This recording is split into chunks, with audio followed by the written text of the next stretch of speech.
안녕하세요. 안녕하세요. 토익종결의 RC 이로사 선생님이고요.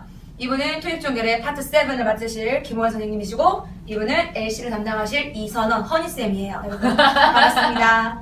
LC쌤, 네. 질문이 있어요. 네. 인문반 학생이 네. 가장 힘들어하는 부분이 네. 어딜까요? 우선 인문반 학생들은 다 어려워해요. 아무것도 모르는 상태에서 들어오기 때문에 굉장히 어려워하는데, 이제 처음에 딱 들어왔을 때 학생들이 생각하는 파트 3, 4가 가장 어려울 거라 생각을 하거든요. 왜냐면 지문이 길기 때문에. 근데 실질적으로 한 달 딱 맞추고 나면 학생들이 가장 많이 하는 말이 파트 2가 제일 어렵다라고 말씀하시는데요. 자, 파트 2 같은 경우에는 이제 인문반 학생들이 완벽하게 해석이 안 되는데도 불구하고 해석적으로만 접근하려고 하기 때문에 풀 수가 없는 파트세요.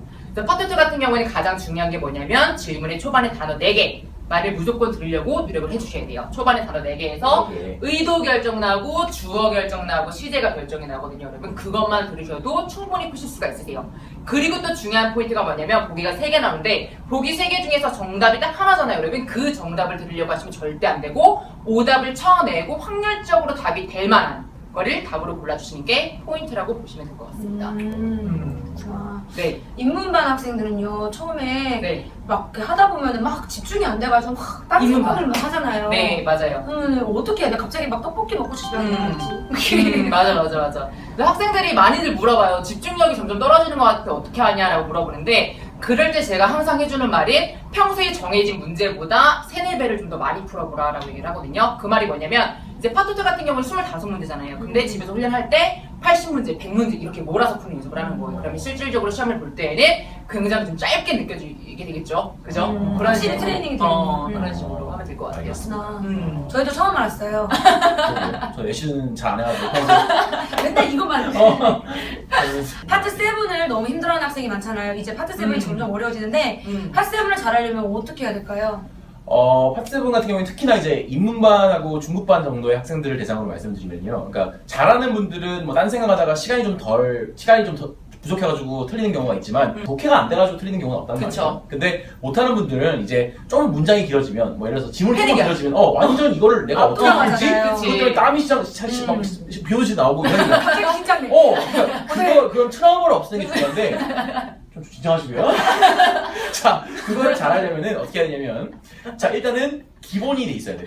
기본이라는 건 뭐냐면 문법적인 약속이 돼 있어야 되는 거죠. 그래서 파트 5에서 외우는 그런 문제풀이식 문법이 아니라 세븐에서 독해를 하기 위한 문법, 그러니까 주어, 동사, 목적어, 보어, 수식어를 중심으로 한 블럭을 가지고 그걸 잘 끊어서 문법을 약속에 의해서 문장을 끊어서 읽어주셔야 됩니다. 그렇지 않으면 이때는 단어 아니까 맞추고 이때는 단어 모르니까 틀리고 이거는 독해가 아니란 말이에요. 그죠? 그래서 그것을 하기 위해서는 인문반 때부터 차곡차곡 문법적인 트레이닝이 필요하거든요. 자, 그게 제 수업에, 인문반 수업의 가장 키포인트가 될 것 같습니다. 인문반 같은 경우에는 초반 한 1, 2주, 길게는 2주, 짧게는 1주를 하드 트레이닝을 통해가지고 문제를 풀기보다는 좀 기본적인 문법들을 분석해내는, 그죠? 문장들을 분석해서 읽어낼 수 있는, 그러니까 문장을 읽을 수 있는 능력을 배양하기 위한 수업이다라고 보시면 될 것 같습니다. 그럼 한 달 정도 완성했을 때는 어느 정도 문제를 풀 수 있는? 그럼요. 그러니까 문제를 완벽하게 잘 풀지는 못하더라도 인문반 같은 경우에는 한 달을 듣고 나면 적어도 문장을 다르게 읽는 방법을 배워가실 수 있을 거죠.